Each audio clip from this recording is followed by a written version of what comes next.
बात लोकसभा चुनावों की करते हैं क्योंकि वो करीब है। सभी दल अपनी अपनी ओर से पूरा दमखम झोंक रहे हैं और इसी कड़ी में उत्तर प्रदेश की सियासत में कांग्रेस और समाजवादी पार्टी का गठजोड़ हुआ है। गठबंधन के बाद आज पहली बार अखिलेश यादव और राहुल गांधी एक साथ नजर आए। अखिलेश और राहुल को भरोसा है कि ये गठबंधन यूपी में बीजेपी को करारी हार देगा। तो वहीं बीजेपी है जिसने यूपी में सभी 80 की 80 सीटें जीतने का दावा किया है।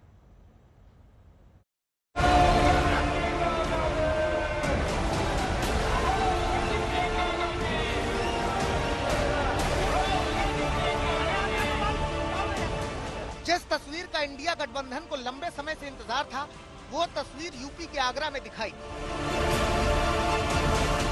यूपी के दो लड़कों की जोड़ी भारत जोड़ो न्याय यात्रा में एक मंच पर साथ दिखी। राहुल अखिलेश ने एक दूसरे का हाथ उठाया, जमीन पर कार्यकर्ताओं को एकता का संदेश दिया। बीजेपी के खिलाफ यूपी में सियासी मोर्चेबंदी का माहौल तय कर दिया। आज इस कार्यक्रम के बाद जो संदेश जा रहा है वो एक ही संदेश है कि भाजपा हटाओ, भाजपा हटाओ, देश को बचाओ और संकट मिटाओ। जब राहुल गांधी की भारत जोड़ो न्याय यात्रा की यूपी में एंट्री हुई थी, तब से अखिलेश यादव के इस यात्रा में शामिल होने पर चर्चाएं चल रही थी, लेकिन संशय था सीट बंटवारे को लेकर। फॉर्मूला निकलने के बाद अखिलेश अब राहुल के साथ है। कार्यकर्ताओं का दावा है कि लोकसभा चुनाव में यूपी को ये साथ पसंद है। हम सबसे अपील करेंगे, जो हम लोगों ने एक आवाज दी है कि पीडीए से सब जुड़ जाएं। मुझे उम्मीद है पीडीए की लड़ाई मजबूत होगी, पीडीए एनडीए को हराएगा। यूपी में राहुल की न्याय यात्रा का ये आखिरी पड़ाव था, लिहाजा राहुल का केंद्र पर हमला तेज दिखा। राहुल ने फिर से रोजगार, महंगाई जैसे मुद्दों को उठाया, मोदी सरकार को फिर से निशाने पर लिया।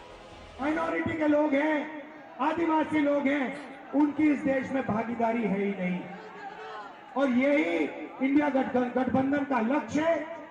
हम सामाजिक न्याय के लिए लड़ रहे हैं, आर्थिक न्याय के लिए लड़ रहे हैं, किसानों के लिए लड़ रहे हैं। किसानों को सिर्फ एक चीज चाहिए, उन्होंने कहा है कि हमें लीगल एमएसपी दे दीजिए। नरेंद्र सरकार कहती है कि हम आपको लीगल एमएसपी नहीं देंगे, लीगल एमएसपी आपको नहीं मिलेगी। इंडिया गठबंधन ने, कांग्रेस पार्टी ने कहा है, जैसे ही हमारी सरकार आई, हिंदुस्तान के किसानों को हम लीगल एमएसपी दिलवा देंगे, 1 मिनट नहीं लगेगा। लोकसभा चुनाव को लेकर समाजवादी पार्टी अब तक यूपी के 31 सीटों पर प्रत्याशी उतार चुकी है, जबकि कांग्रेस के खाते में 17 सीटें जा चुकी हैं। इनमें वाराणसी, अमेठी, रायबरेली, गाजियाबाद जैसी सीटें हैं। दिलचस्प बात यह है कि इन सीटों पर पिछले लोकसभा चुनाव में कांग्रेस को 10% वोट भी नहीं मिल पाया था, लेकिन गठबंधन बनाए रखने के लिए समाजवादी पार्टी ने समझौता कर लिया। हालांकि बीजेपी का दावा है कि इस बार भी ये साथ यूपी में बेअसर होगा। यूपी की सभी 80 सीटों पर बीजेपी का दम दिखेगा। कोई धरातल पर कोई सच्चाई नहीं है। धरातल ये है कि भारतीय जनता पार्टी प्रचंड बहुमत के साथ प्रदेश में 80 की 80 सीटें जीत रही है। इससे पहले 2017 विधानसभा चुनाव में यूपी की 403 सीटों में कांग्रेस ने 105 सीटों पर चुनाव लड़ा था, जबकि 298 सीटों पर समाजवादी पार्टी ने अपने उम्मीदवार उतारे थे। इस चुनाव में कांग्रेस को 7 और समाजवादी पार्टी को सिर्फ 47 सीटों पर जीत मिली थी, यानी इस तरह गठबंधन को कुल 54 सीटों पर जीत मिल पाई थी।